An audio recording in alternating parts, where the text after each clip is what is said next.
For what it is, Ghost of Tsushima is a great game. With the new consoles, I think Ghost of Tsushima is the last great game of this generation. And it was a fun way to go out, but I really think that it could have been so much better. And when I say last great game of this generation, I want you guys to know that I have not played Cyberpunk 2077 yet. It's the beginning of something that was supposed to be phenomenal, a game that was meant to emulate others of its type and build on them. Take the world, story, possibilities, and freedom to the next level before the new rush of the next generation comes in to steal the show. Ghost, however, doesn't do this. In fact, it feels like Sucker Punch was holding back what they could have done with this instead of pushing forward. In Ghost of Tsushima, you play as a full-fledged samurai, with more elements of shinobi in there. There is no magic, supernatural beings, or over-the-top fight sequences. You are a true to its name samurai. The crazy thing about Ghost is that there are two sides split apart for almost everything important for the game. The first split is exploration and combat, the second split is the main story and the side stories, the last split is Jin Sakai, the main character, Jin as the samurai and Jin as the ghost. Out of those six, we only have two of them that are carefully put and cared for in the game, those two being the main story and all of Jin because he is the protagonist. The other things that aren't cared for are something that I see as a big misstep on Sucker Punch's part. However, when it comes to Jin, it's way more complicated. Ghost of Tsushima is about the Mongol invasion of the island of Tsushima. You play as Jin Sakai, the last of his line and a newly made samurai alongside his uncle Lord Shimura. Jin is affected by the war and ends up having to break his code of honor if he wishes to defeat the Mongols and reclaim Tsushima. This means going against what his uncle has taught him and instead going for more devious manners like assassination and trickery. The game does a pretty good job setting up the two halves of this character's conflict. However, this idea is only present in the opening of the game. Once the title appears, Jin Sakai has already started to become someone else. The regular townsfolk go on about how he fights like a demon or some animal, which earns him the nickname the Ghost. Your actions outside of combat don't come into play with this. If Jin is meant to be an honorable samurai, then why is it a thing to where he can stab his enemies in the back once they are defeated? And out of all things I think are missing from the game, the biggest one is the morality system, something that was incredibly well done in Infamous 2, one of Sucker Punch's previous games. Infamous 2's morality system allowed not only for multiple playthroughs, but to explore different sides of the same story. There were numerous times I was telling myself how this could have been avoided and all allow for different scenarios if the story had pushed higher. The game will continuously treat you like a dishonorable person even if you don't do anything dishonorable. I think you're getting the point. Your choices don't matter in this game, and the entire game suffers for this. There are some other flaws that are separate from this, but if I had to make a list of long things that I want Sucker Punch to realize in future games that will incorporate this system and way of storytelling, making your choices matter would be at the top of that list. But those two can tie into each other if done well. Because as it stands, Ghost of Tsushima is beautiful on the surface, but there is nothing underneath all of this. I really want to play the Your Choices Matter multiple playthroughs Ghost vs Samurai game that this game could have been. I think it would have been really amazing and truly would have capped off the last year of the 8th generation. So let's talk about gameplay before we get to the story. The biggest problem with gameplay is that it's not the heart of the game. It's not even within the top 3 most important things that the game is going for. Those top 3 things in order are presentation, story, and samurai, and underneath that is exploration. Underneath combat, that is. Now this isn't to say that combat in Ghost is weak or boring, it's just that it's repetitive, which is evident by the content that it's for. We'll talk about it in a minute, but for now let's get to the basics. You have a standard and heavy attack. The heavy attack also doubles as a way to deal posture damage to enemies. I want to point out quickly that posture does not go down for enemies. You're also given a way to deflect attacks at the beginning of the game, something that you can learn instinctively if you experiment in the opening battle. Yet it took until my second playthrough to realize that Jin doesn't have posture, so his block cannot be broken. The only things that can get through are unblockable attacks and explosions. There are some other points I want to bring up about this later, so let's leave it here for now. There are a selection of armors that you can wear, however this game does not have any viable stats, and instead uses a minor, moderate, major, and massive wording in order to tell the strength of certain abilities like health and lowering damage received, or percentages for other small things like finding items and enemy drops. The game still has something similar of making builds in the way of charms. These have their own set of skills as the armor, increasing strength, health, and your resolve. Resolve acts as the game's special meter, and lets you heal and perform some of the more special moves in the game. And this is where my first problem comes in. The resolve is kinda inconsistent. First we see that Jin outside of combat actually has an animation tied to doing this. However, in combat this animation doesn't exist. I wonder if this was done to keep combat moving without stopping. I get that the animation isn't anything big like how healing is in the Souls games, but I think the better solution would be to not have any animation tied to it at all. Just automatically heal like in Witcher 3. You'll also have the chance to get a skill where you can revive by using Resolve. However, if you die, this doesn't work again. I think this is wrong because getting Resolve in combat isn't as simple as the devs think, though I did play on hard so it must have just been me. On the rest of the basics, you have all the ghost techniques and other items that can be used. The first is Assassination, which can be done from behind or above an enemy, and Focus Hearing, which lets you see enemies around you. The only other weapons you have in the game is a bow. You get this early from a side quest and becomes vital for the rest of the game. Headshots are pretty simple and you even get the ability to concentrate, which makes them even easier. They also have fire arrows and an even stronger bow that can be acquired from a different side quest with heavy shots and explosive shots. For all the ghost weapons you have kunai, smoke bombs, sticky bombs, black powder bombs, and wind chimes. Each of them come in handy for most of the combat in the beginning of the game, however you start to realize just how damn overpowered they are, especially when you begin to upgrade them. The kunai is like a stronger version of the shuriken from Sekiro. This time it breaks an enemy's entire posture, for when you get this you'll be able to throw two, meaning two enemies can be extremely vulnerable from one use of the kunai. Upgrading it allows you to throw 3 kunai, and then another upgrade allows you to deal double damage, to the point to where a single use of a shuriken can outright kill an enemy. The black powder and sticky bombs are effectively the same. The sticky bomb has a similar problem with the kunai as it can bypass enemy shields, and one of the upgrades will make it stun the surrounding enemies and make you take no damage. The black powder bomb is fun when you're able to throw it on multiple enemies, but I feel it gets less useful since rarely a bunch of enemies will ever just bunch together in order to fight you. Wind chimes are a better version of the finger whistle from Sekiro. Even though I didn't use it on every single quest, when they were used they became an incredibly valuable resource. Its only upgrade is the ability to track more enemies with firecrackers. The smoke ball might be the weakest and the least useful. It follows the opposite reason for most of the tools in Sekiro. It's used to escape battles. Jin does have unlimited stamina but doesn't have the mobility of Sekiro, so if you run away you're only putting distance between you and the enemy. You can only get resolved by fighting, so there's more of a chance of not having the ability to heal after using this. The only other option is to assassinate enemies in the smoke, where the only good upgrade is healing while you're in it. The next is the poison dart that I always forget about. The reason is that if some of these tools are meant to force stealth, then this one doesn't really help. The demonstration for it is where you kill 2 out of 3 enemies, and the last one runs away in fear. The problem is that this isn't always going to happen. The Terrified mechanic only has a 20% chance to activate for almost anything, and then most enemies will either be alert or spot you right afterward. The last thing we should talk about is the first thing that occurs in most fights, standoffs. This is an easy way to clear 3 to 5 enemies before some battle starts, and in most cases you can wipe out half or most of a fight, and in rare cases the entire fight, meaning that you can end the battle before it even starts. For most battles, these will be your tools, and a lot of them feel far too strong when dealing with enemies. What's crazy is as the enemies get stronger, the tools become necessary, to the point that using the tools is the only viable way to beat them. This also accounts for how long an enemy will be stunned after being hit by one of these tools. Let's move to the enemies. Most of the enemies in this game will be Mongols. They fall under 4 categories: Swordsman, Shieldman, Spearman, and Brute. They also have their own difficulty tiers separated by color, starting colorless, then red, blue, yellow, and green. The super versions of these guys are called leaders. They incorporate the same styles minus the Brute, but they are also the strongest enemy in the game.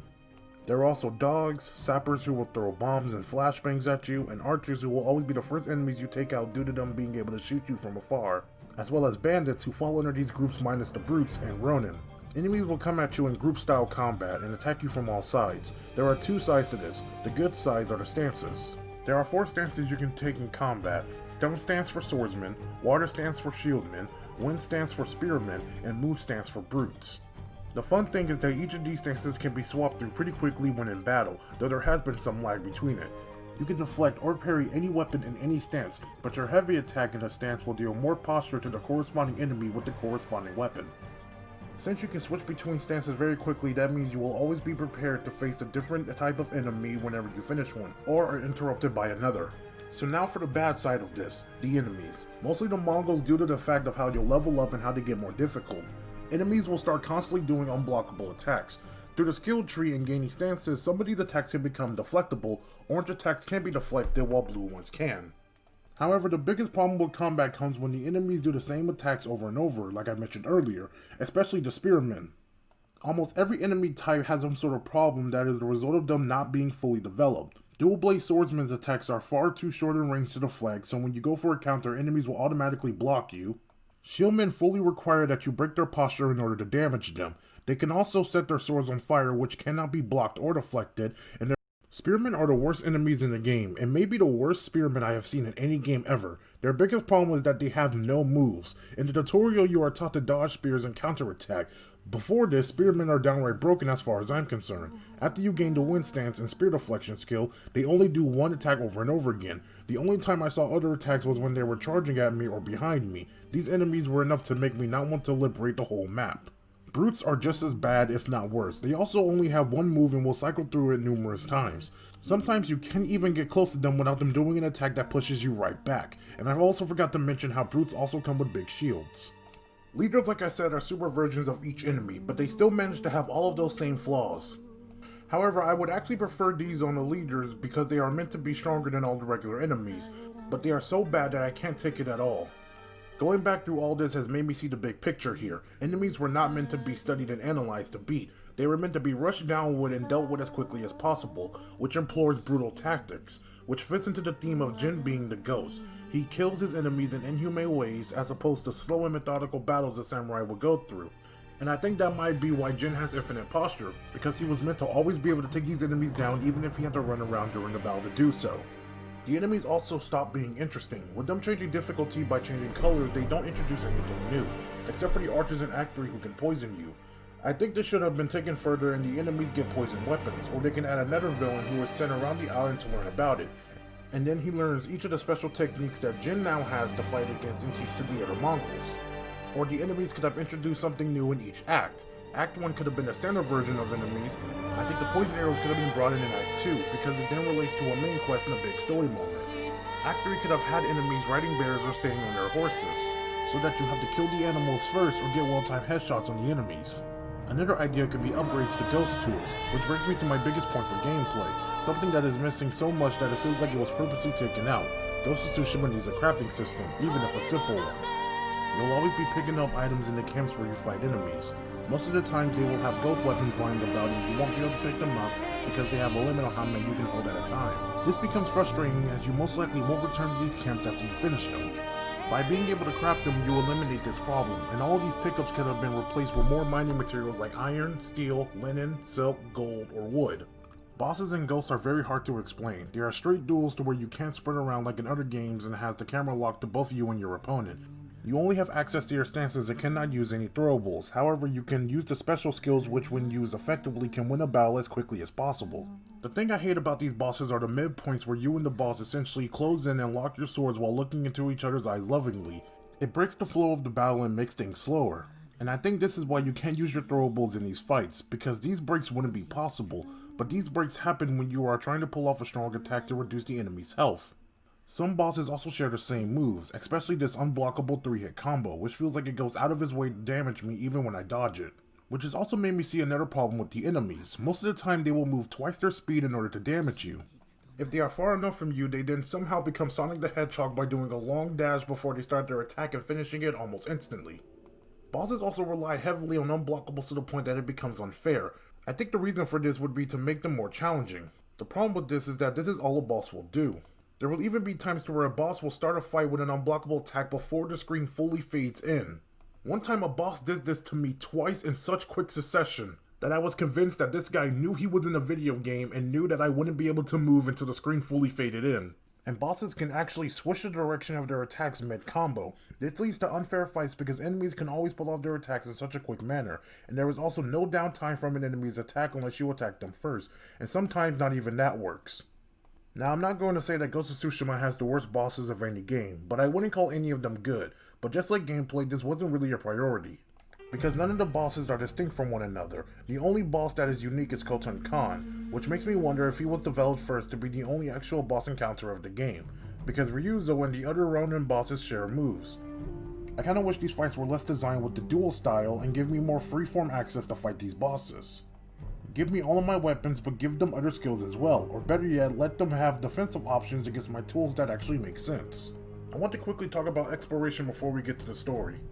So the first main point of exploration are the many fetch quests strung around the map as undiscovered locations. These include ways to increase health, resolve, and gain gear. I feel that their inclusion was not something to actively seek out while you play, but something that you just stumble across.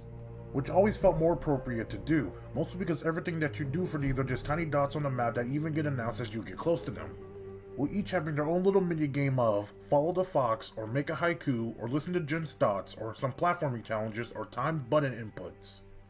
I don't want to come off as overly negative because of this, but the exploration side of this game is very weak in my opinion. These fetch quests are fine, as are the next point, but aside from those there is nothing to see, no interesting locations or puzzles to solve out in the world. Neither are there any interesting NPCs to talk to and learn more about themselves and Tsushima.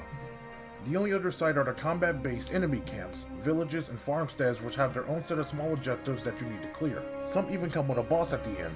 The problem with these is that most of them have the same layouts or the same objectives. I would have liked for some sort of thing where the Mongols could take over locations you already visit and you have to now clear those out, maybe with the help of allies.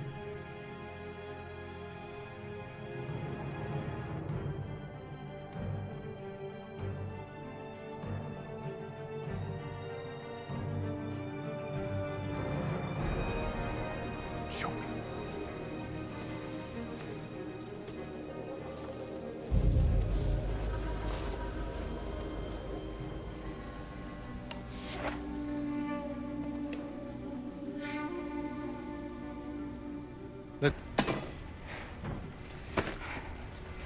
Who are you? I'm Yuna.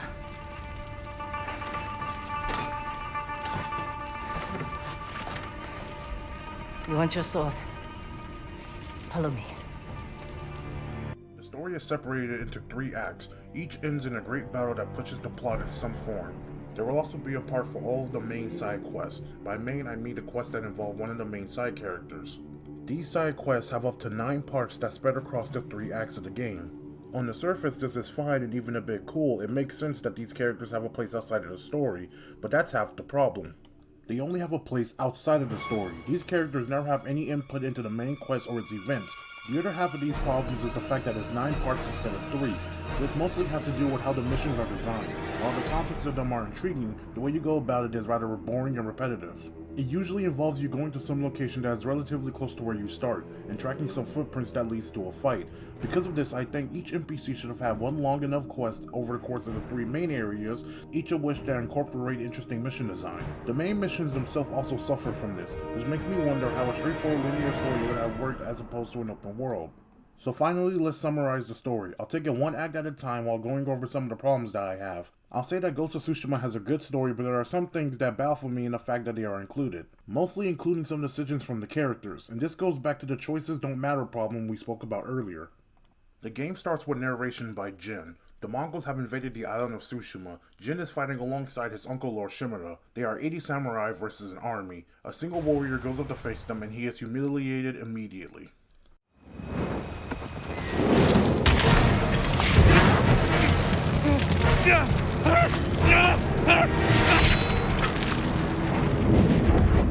So this is where gameplay starts, and I have to praise this opening. Running down on your horse as the surrounding battlefield is torn apart as you fight through is just so well crafted.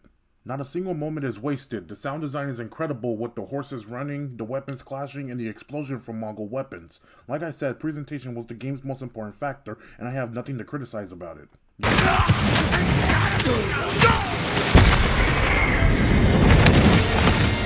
The horse falls and you are set to continue forward. All of the other samurai fall, leaving you and your uncle. You proceed to kill the Mongol leader Khotan Khan. An explosion knocks you off and your uncle is kidnapped.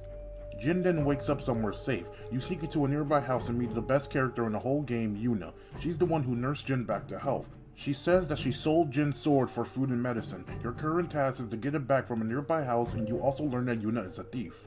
Jin recovers his sword and we enter a flashback where Jin is training with his uncle. This also serves as the game's tutorial. The flashback ends where you test it against an enemy with a spear. You continue forth to find some horses, where Yuna says that they can slit the enemy's throat silently. Jin refuses to break his code, and then the game teaches you how to use the lock-on feature. And this got me thinking, because this battle is a lot like all the others in the game. First of all, the pulsing enemy was something I never noticed. Second, I full-heartedly now believe that this is the intended way for all the fights in the game. You're meant to attack different enemies with each strike in order to finish combat as quickly as possible. Notice how after I switch from the first enemy, the second one is killed in a single attack, as is the third one, and the first enemy required 2 hits to kill. Going further to show that combat was made to be as quick as possible, as opposed to being engaging. Anyway, you get a horse from the stable and ride off to save your uncle at Castle Canada. Here you come to the first boss, Koton Khan. Just like in Nichiro, you'll most likely lose here, and even if you win, the same cutscene plays. This also hammers home my point about your choices not mattering. This could have been a subtle one if done right. Say you actually beat him and now he sends stronger enemies to face you. There will be stronger enemies in the camps and out in the world for you to fight. It's not a massive change to the story, but it is a change nonetheless. He drops you from the bridge and we enter another flashback, seeing how Jin's father died. When we return, Jin wakes up on the beach and finds Yuna nearby.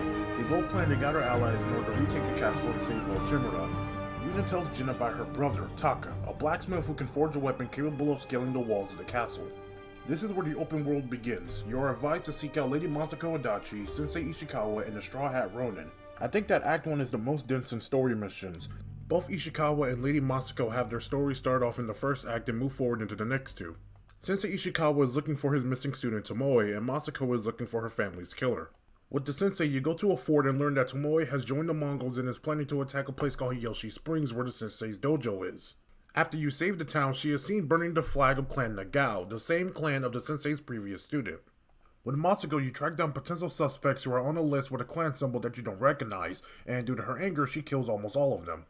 The only info we are given in the case of her family's murders is that Masako has wronged a lot of people, and nearly everyone we encounter is living in poverty thanks to her, which ties into the actual killer we'll get into later.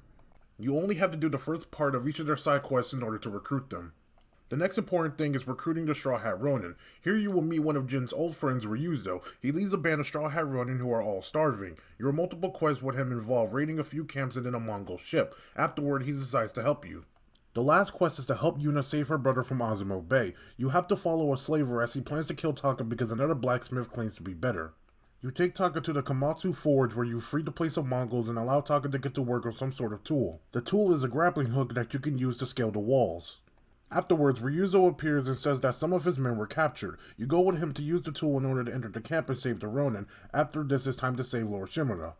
You and all your allies head directly for Castle Canada.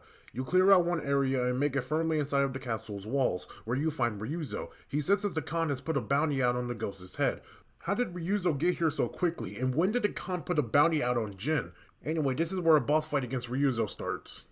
So notice how I mentioned Ryuzo and then abruptly discarded him? Yeah, the story does the exact same thing. Almost every character who contributes to the events of the story gets killed in one way or another. In fact, I say almost every non-side quest related character is killed in the second act.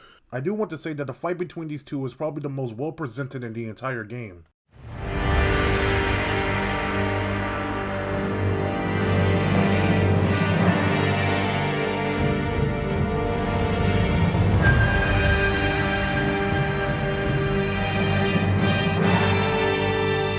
So you continue forth into the castle and save your uncle. He says that the Khan has moved forward into the island, which made me give out a heavy sigh because I knew he was going to do it at the end of the second act as well. There are a few more battles before Act 1 is officially over. We get one last cutscene showing Ryuzo working with the Khan.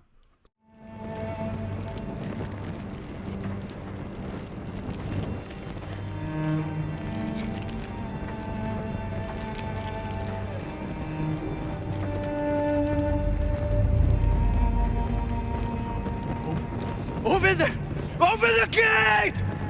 Open the gate!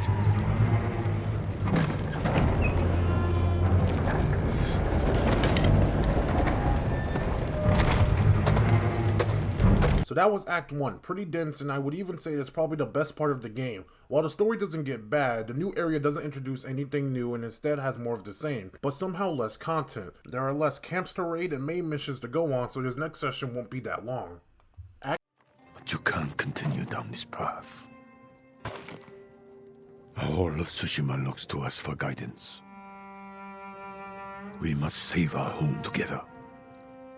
As samurai. 2 begins with a scene between Jin and Yuna. They are talking about her reward, and Jin is trying to talk her into staying. Yuna wants to leave the island and take her brother with her now that Lord Shimura has been saved. You go into the castle to speak with your uncle, and he says that Yuna should help him retake his castle if she wants to leave the island.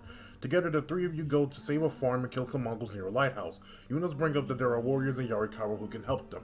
Here, Lord Shimura gives you the 3 main objectives of the act, sending a message to the Shogun for more reinforcements, recruiting Yarikawa, and for Jin to go and reclaim his family's armor.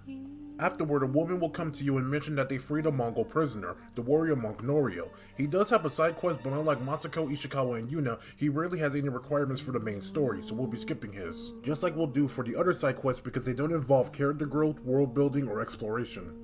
Let's start with the Yarikawa mission. You meet Yuna and Taka outside of Yarikawa where they say they were born. I'm mostly starting with this one because Yuna is my favorite character, and she has a full 4-part side quest that is the best in the whole game that we'll go over in a minute. So anyway, some Mongols are trying to capture the village and they have set up camp outside. The three of you all sneak in from the back. Jin gets an audience with the leader of the village and he asks for help. You go to speak with Taka and he says that some archers have gone missing from the village. Jin decides to go and find them to help them defeat the outside Mongols. You go and start looking for the archers and Taka comes along too, to where he is nearly killed by a bear. You find half of the archers and save the others in an ambush. With them, you are now able to start the attack in the next quest. We end up getting a really nice scene between Jin and Yuna before the battle starts. When she ran out, yelled at us, "Where's my tea?" Sounds like a demanding woman.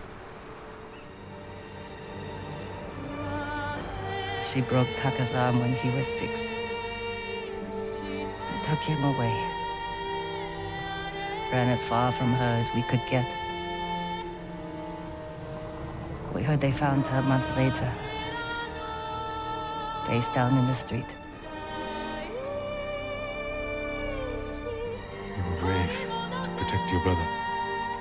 The fight itself is pretty good. Like I said, the presentation of it will always be great. The first part of the fight is pretty lengthy, but it's fine in order to present the severity of the battle. Jin leaves halfway through to destroy the enemy siege weapons. You then run back to the village and face the Mongol general. After this, you run all the enemies out of Yarikawa and rally the people to fight for your cause. Who killed these Mongols?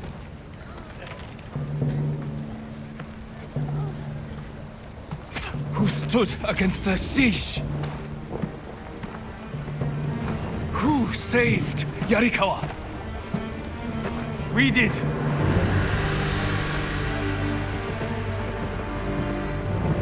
You can't just stay here and wait for the Mongols to try again.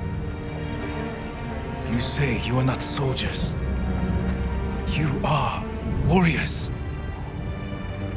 We can defeat the invaders and save our home, but only if we stand together.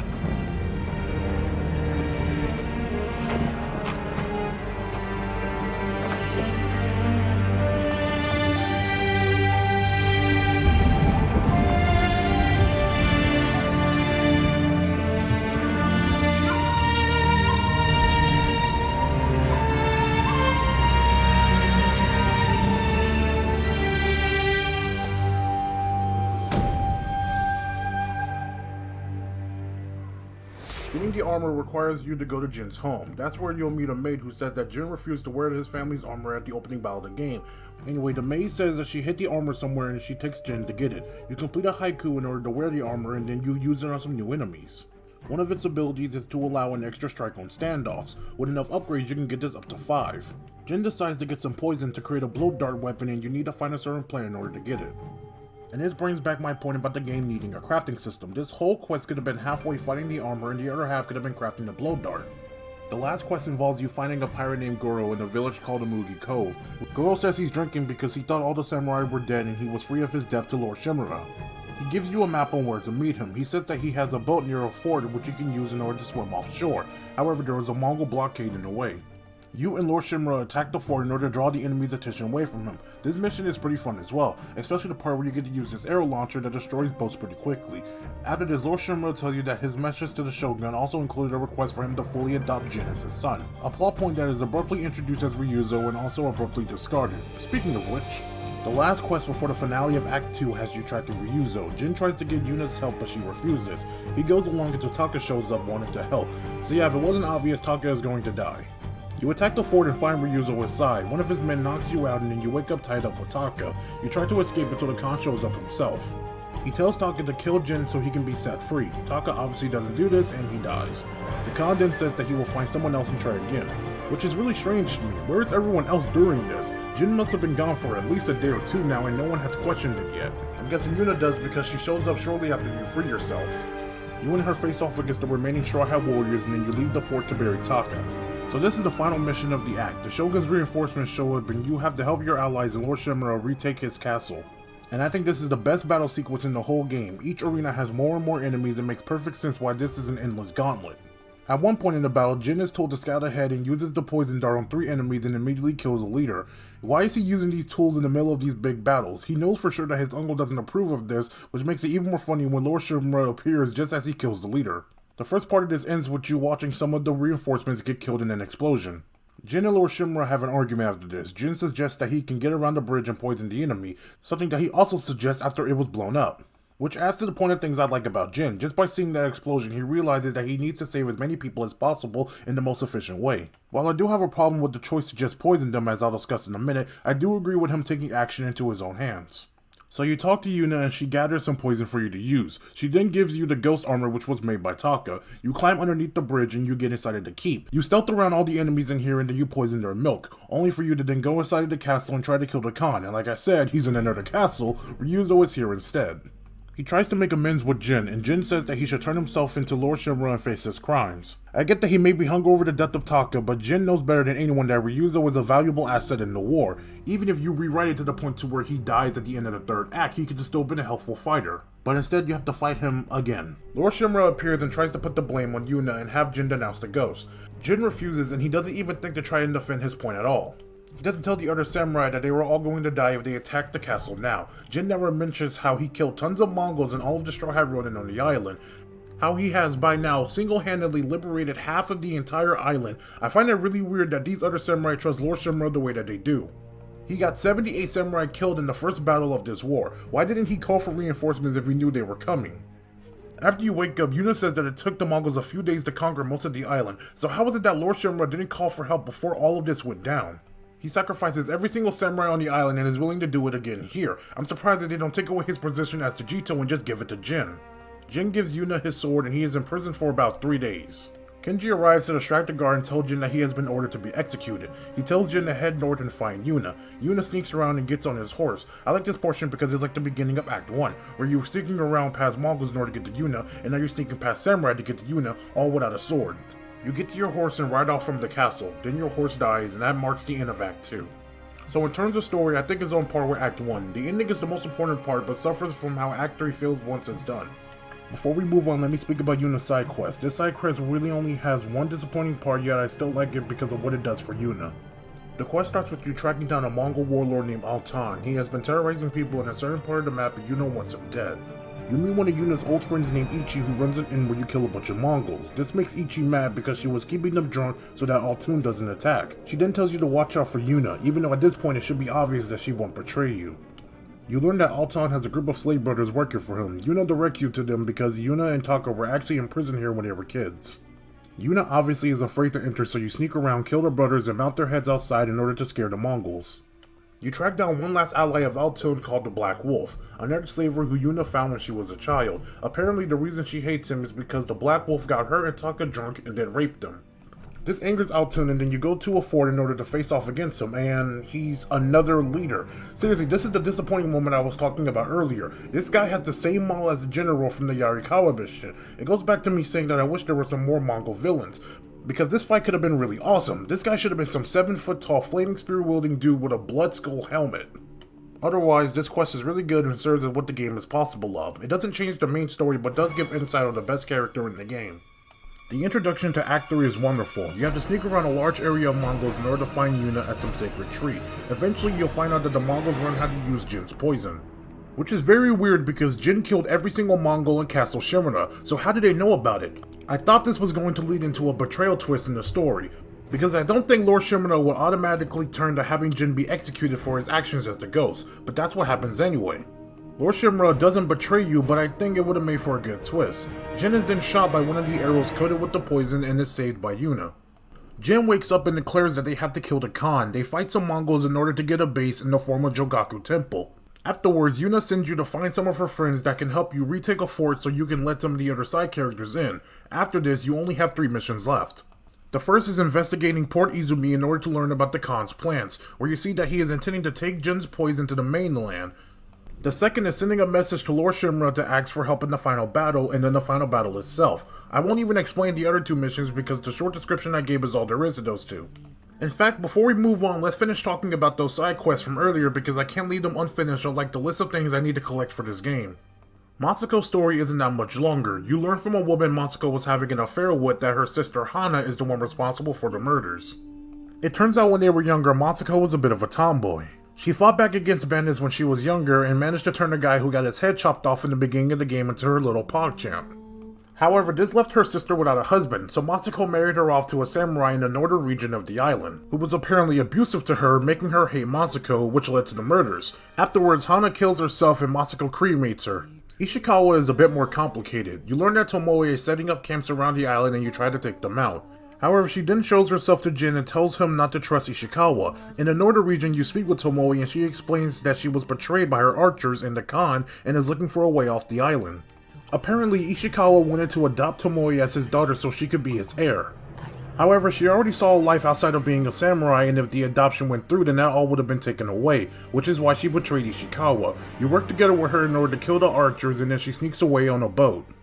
What really disturbs me is the way Ishikawa acts around Tomoe. I guess she attacked him and joined the Mongols, but by this point he should know why all of this occurred and be less forceful. I'm not saying he should trust her, but he is so dead set on killing her all out of actions he is mostly responsible for. He talks about how she is a natural born killer because of how good she is with a bow, but realistically I think it's just him speaking from experience, because he was once recognized as a famous archer from the past, one you'll hear about in the side quest. The final battle involves a raid on Port Izumi, where Jin properly fights Khotun Khan. After the first fight, he flees onto a burning ship and now you have to fight him while other enemies intercept the battle. Now I want to say that I believe this is the superior way that most fights could have been done. Once again, presentation was the top priority. Outside of two side bosses, the first battle with Ryuzo and the final battle with Khotun Khan are the most well done in the entire game in my opinion, and I think all of them should have had this treatment. The very last thing you have to do in this game is meet Lord Shimura. You and him take a ride, and I like this small moment where the two of them help this man push his cart out of the dirt. You ride to the Sakai family cemetery where you compose the last haiku, before facing Lord Shimura as the final boss. The game ends with probably the last decision in the game, whether you kill or spare your uncle, and almost nothing changes. Here's something to chew on: choosing your horse's name at the beginning of the game is the only thing that matters. Yup, I think the better way to conclude this would be to have some sort of betrayal. After getting done with Matsuko and Ishikawa's story, you can see how I would think this. And then it made me think that this split wasn't as transparent as I thought, because most of the points for the side quests are reinforced by Jin's character. Sensei Ishikawa trying to adopt Tomoe as his heir is the same as Lord Shimura trying to do the same for Jin. Hana betrays Matsuko out of hatred, which is similar to what Ryuzo does. Weirdly enough, both of these characters are introduced and briefly discarded. Norio tries to save Cedar Temple but falls to anger, the same for Jin in the island of Tsushima. Norio burns a Mongol camp and the final battle takes place on a burning ship. Yuna faces her past and loses her brother, same as Jin does, and loses the maid Yoriko. Due to this, I understand why there is no samurai vs ghost story split. He has to become the ghost because every single samurai he has seen is wrought with despair and misery. Something a ghost doesn't have to worry about. Just like the scar on his face which has been visible the whole game, being the ghost is something that will stick with him his whole life. And how did he get that scar? Fighting like a samurai. I like how this scar isn't visible in the flashback of his father's death. Jin could be either person in this scene. The small bandit who kills someone way stronger than him, or the honorable samurai who gets killed by a single bandit. It's also not visible at his father's grave in the late game. This scene is where Lord Shimura flat out says that he will raise Jin as his own son. Then every other scene with them, Jin has the scar. Mostly due to his uncle's training. He tells Jin to control his emotions and that is what gives him the scar in the first place. He also says this before Jin poisons the Mongols. Lord Shimura is a blight on Jin, which makes this line less cringy and actually more acceptable. Not your son. I am the ghost. And that marks the end of the story discussion. Like I've already said, I wish this game had more to chew on, but if it did, this video would be longer and I'm sure no one wants to sit through that. So I'll end this video with a point I had in the beginning, of how I believe this is the last great game of the 8th generation. Sucker Punch has risen to the ranks of smaller AAA devs who have a game they can hold up as their crowning achievement, and I wonder what they'll make next. As I went through making this script and video, I shifted a lot of my stance on if Ghost is one of my favorite games of the year, and I think now it just might be in that place. 我が道実 marks the end of the video. So yeah, there's some things I want to talk about real quick. First of all, obviously there was a lot that was cut from this video. I actually did have a portion for all of the other side quests outside of the main character side quests, and I think I might actually be interested in still doing that, maybe in another video or something. But I still kind of want to get on those and stuff. And yeah, but of course there are still maybe some other things I wanted to speak on. This video is probably going to be out before Cyberpunk comes out, which is what I was really shooting for, and things just did not really go as planned. I had to replay some parts, I had to re-record some parts, I had to re-record some parts again, and I had to re-edit a lot of parts. This took this fucking project was insane. And I think that's kind of the point, because like when I started this, I wanted to talk about games, but now I finally am starting to see the weight of what goes on when you work on something like this. So I guess shit. Because obviously I can see a lot of problems for myself in this video. Like, I think the video is fine, and I just hope if I get any subscribers or any views from this video, like my Sekiro video, which has a good amount of views right now, I just hope that I can improve in the future to actually bring you guys the best videos that could be possible for all the games that I want to talk about and anything else that I feel like talking about. So yeah, I hope you liked it, and I really do hope that I can improve in the future, which may already be in one step in the right direction I've already taken, is that I got a new mic. Yeah, I got a brand new mic, and I used it for this entire video, but there's no filter on it. So if you hear like any background noises and stuff, like any of me like putting my phone down or something falls off my desk here, yeah, that's probably why. I should probably get a pop filter before I make the next video. But speaking of that, I don't think the next video is going to be out for a bit. Not like I'm going to take a huge break and stuff, but I do want to have one out in January, if anyone even cares. Like I said, I don't have that many subs yet. But yeah, obviously, yeah, Cyberpunk is coming. I want to play that, and I've been debating with myself for a very long time if I even wanted to make a video on it. I guess I'll have to play it first to see so, but just for, what, my 11, 12 subscribers who are even worried at this point, there's a high chance that I won't do a video, and if I do, it will be a while. So, I'm going to go ahead and stop now because I'm talking for far too long. So yeah, I hope you liked the video. I hope to improve, and I'll see you guys later. Thanks.